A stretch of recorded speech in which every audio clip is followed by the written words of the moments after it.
Everyone, আসসালামু আলাইকুম। কেমন আছেন দর্শক? আমার প্রিয় দর্শকেরা, আশা করি আল্লাহর অশেষ রহমতে ভালো আছেন। আলহামদুলিল্লাহ, আমিও ভালো আছি। আমি আজকে গরুর মাংস রান্না করব। গরুর মাংস কেটে কুটে ধুয়ে পরিষ্কার করে নিচ্ছি। এখানে আমি গরুর মাংসগুলো ধুয়ে একদম পরিষ্কার করে নিচ্ছি। এখন হাঁড়িতে তেল দিয়ে দিব, পরিমাণ মতো তেল। একটু তেলের পরিমাণটা একটু কমিয়ে দিচ্ছি, কারণ মাংসতে অনেক তেল চর্বি আমি কেটে একদম পরিষ্কার করে নিচ্ছি, তারপরেও তার তেল থেকে যায়। এখন দিচ্ছি পেঁয়াজ কুচি,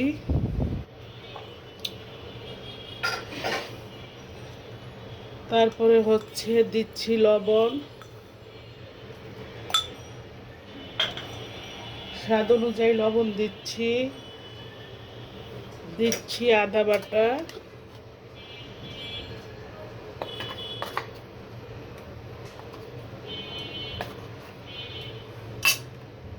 বাটা, দিচ্ছি মরিচের গুঁড়া, সামান্য একটু জিরা আর ধনিয়ার গুঁড়া দিচ্ছি হলুদের গুঁড়া,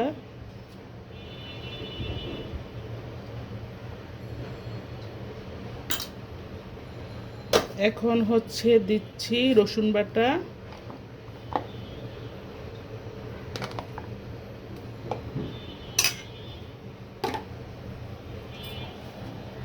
এখন মশলাগুলো দিয়ে দিব। এখানে এলাচ, দারচিনি আমি এক ছাদের নিচে সব মশলা রেখে দিই। দেখেন, একদম ধুয়ে পরিষ্কার করে রোদ্রুতে শুকিয়ে তারপরে এইভাবে সব কিছু একসাথে রেখে দেই, যাতে একটা ছাদের নিচে আমি সব আইটেমগুলো পেয়ে যাই। দিচ্ছি দারচিনি, লবঙ্গ, এলাচ দিচ্ছি।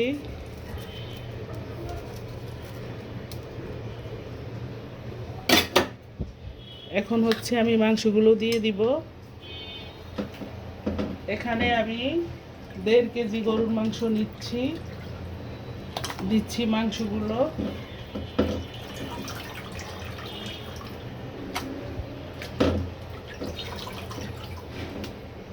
এইভাবে সব মশলাগুলো একেবারে দিয়ে আমি এখন চুলায় বসিয়ে দিব।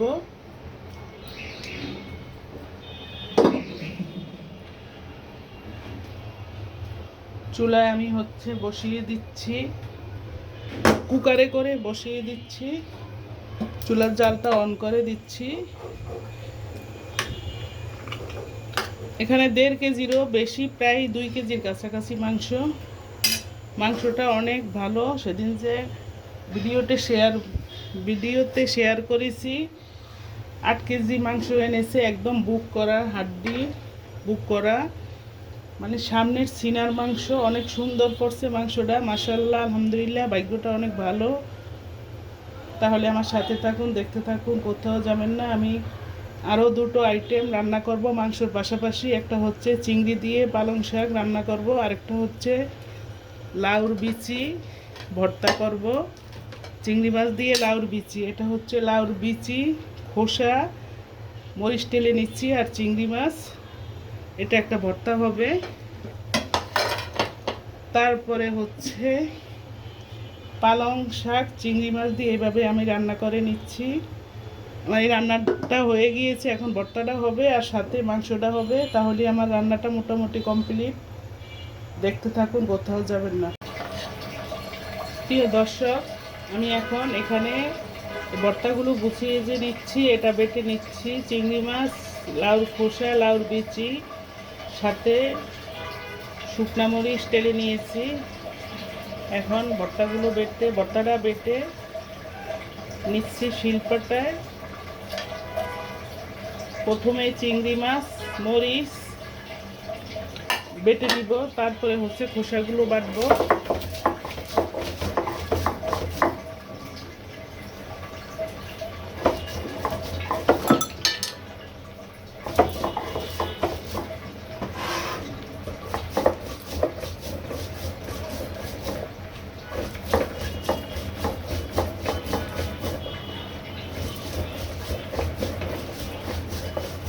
চিংড়ি মাছটা ভালো করে একদম এইভাবে মচমচা করে ভেজে নিচ্ছি। এভাবে মচমচা করে ভেজে নিলে হয় কি মাছটা দিয়ে সুন্দর একটা ফ্লেভার বের হয়।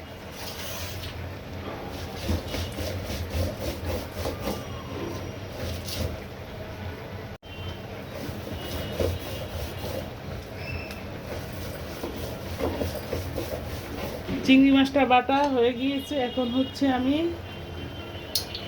লাউর খোসা বেটে নিব। এভাবে লাউর খোসাগুলো বেটে নিচ্ছি।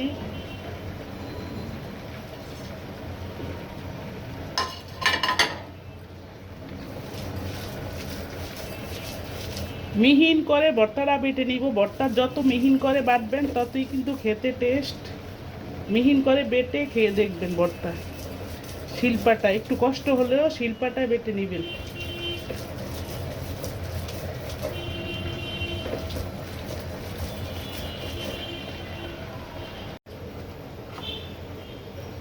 এখন হচ্ছে দিয়ে দিচ্ছি পেঁয়াজগুলো।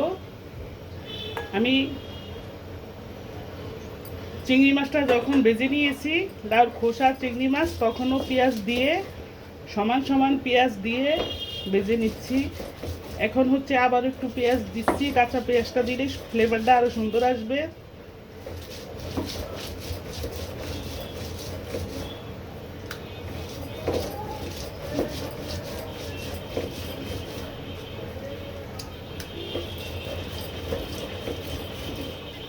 অল্প একটু লবণ লাগবে, লবণ একবার দিছি, আবার একটু লবণ লাগবে।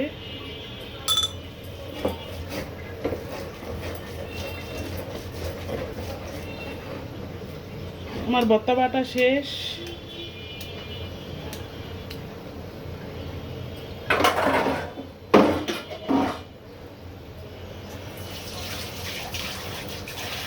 ভর্তাটা বাটা শেষ। এই ভর্তাটা এইভাবে বেটে খেলে, এখন দিচ্ছি হচ্ছে একটু সরিষার তেল।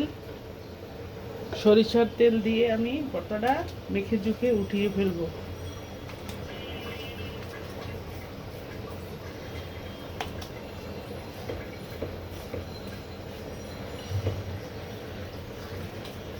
জাস্ট ওয়াও, ভর্তাটা সুন্দর একটা খুশবু বের হচ্ছে। চিংড়ি মাছ, লাউর খোসা, বিচি, পেঁয়াজ, তারপরে শুকনা মরিচ, সরিষার তেল, এইভাবে সব উপকরণগুলো দিয়ে এইভাবে ভর্তাটা করে খেয়ে দেখবেন।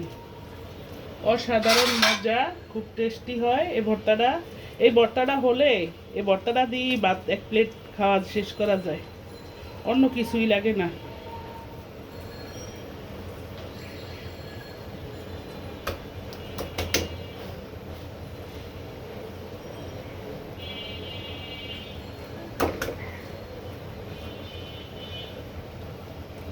আমার ভর্তা বাটা শেষ। দেখেন ভর্তাটা জাস্ট ওয়াও। এই ভর্তাটা কি যে মজা, যে খায় সেই বুঝতে পারে।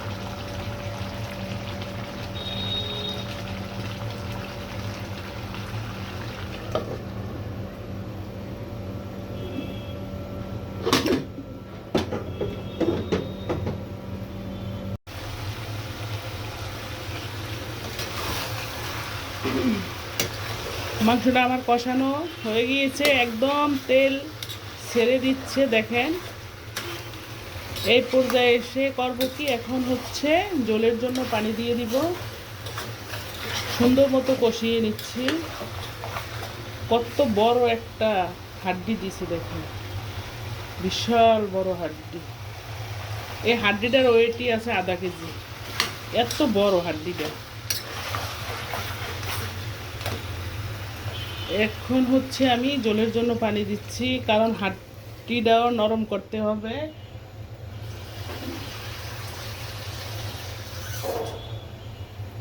পানি দিয়ে দিচ্ছি। এখন হচ্ছে কুকারের ঢাকনাটা দিয়ে ঢেকে দিব। কয়েকটা শীষ দিয়ে নিতে হবে, কারণ তা না হলে এই হাড্ডিটা আর মাংসগুলা সিদ্ধ হবে না, একদম শক্ত রয়ে গিয়েছে।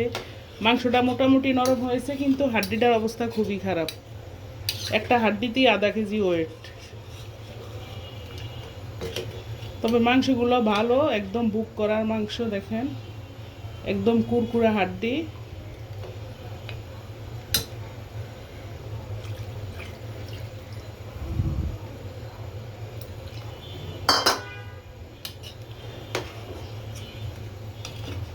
এখন হচ্ছে ঢাকনাটা দিয়ে ঢেকে দিব, কয়েকটা সিটি দিয়ে সিদ্ধ করে নিব। দর্শক, আমার রান্নাটা প্রায় হয়ে আসছে। মাংসটা সিদ্ধ করে নিচ্ছি আমি কুকারে, 4-5টা সিটি দিয়ে মাংসটা সিদ্ধ করে নিচ্ছি। ঢাকনা সিটি দেওয়া লাগতো না, কিন্তু এই হাড্ডিটার কারণে আমার আজকে মাংসটা ঢাকনা দিয়ে সিদ্ধ করে নিতে হয়েছে, কারণ হাড্ডিটা অনেক শক্ত। আর একটু ঝোলটা টানে, একদম বুনা বুনা হবে, লাল লাল ঝাল ঝাল ঝোল ঝোল রাখবো। আর একটু পরেই আমি গুঁড়া মশলাগুলো দিয়ে নামিয়ে ফেলবো। এলাচ গুঁড়া, তারপরে জিরার গুঁড়া, গোলমরিচের গুঁড়া দিব কিছুক্ষণ পরই। এখানে হচ্ছে আমি মশলাটা গুঁড়া করে এই আমার এই ক্যাবিনেটের ভিতরে রেখে দেই। কিছুদিন পর পর আমি এইভাবে মশলা বাসায় গুঁড়া করে নেই। এটা হচ্ছে ভাজা জিরার গুঁড়া, এইভাবে আমি গুঁড়াটা করে নেই। এটা হচ্ছে ভাজা জিরার গুঁড়া। তারপরে এটা হচ্ছে গোলমরিচ গুঁড়া, কালো গোলমরিচটা। এটা হচ্ছে রোস্টেড মশলা, 18-19 পদের মশলা নিয়ে আমি এভাবে গুঁড়া করে নেই। এটা হচ্ছে রোস্ট, রেজালা, বিরিয়ানি, কাবাব, সব কিছু কাচ্চি, সব কিছুর সাথেই দেওয়া যায়। আর এটা হচ্ছে এলাচ গুঁড়া।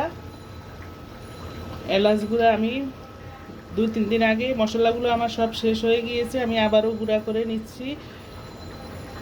কিছুদিন পর পর এইভাবে মশলা আমি ভেজে তারপরে হচ্ছে বাসায় গুঁড়া করে নেই। আমি বাইরের এই ধরনের মশলা গুঁড়া খাই না, কারণ ওগুলার ভিতরে সব 100-100 মিক্স করা থাকে। মশলা একবারই দেয় না, এমনি আজে বাজে জিনিস দিয়ে একদম মানুষের 6-9 বুঝিয়ে বিক্রি করে। আর এটা হচ্ছে পিওর, একদম আমি হাতে বাসায় করে নেই। রান্নাগুলো শেষ করে নিচ্ছি। এই হচ্ছে আমার সেই গরুর মাংস, একদম বুনা বুনা করে নিচ্ছি।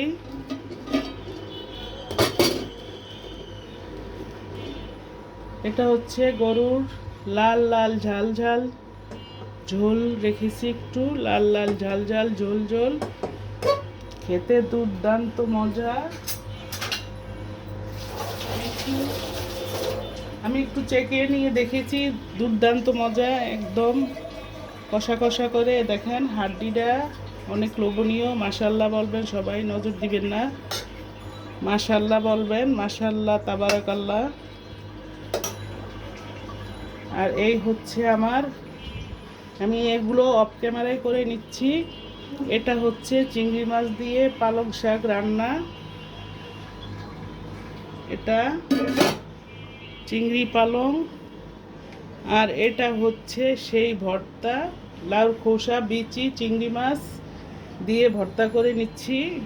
রেসিপিতে আছে আমার, দেখে নিয়ে এই ভর্তাটা দিয়েই 1 প্লেট ভাত খাওয়া যায়। এই হচ্ছে আজকের দুপুরের মেনু আমার। এই হচ্ছে ভর্তা, তারপরে হচ্ছে চিংড়ি পালং রান্না, গরুর মাংস একদম লাল লাল ঝাল ঝাল করে রান্না করে নিচ্ছি। সাথে আছে হচ্ছে পাতলা ডাল।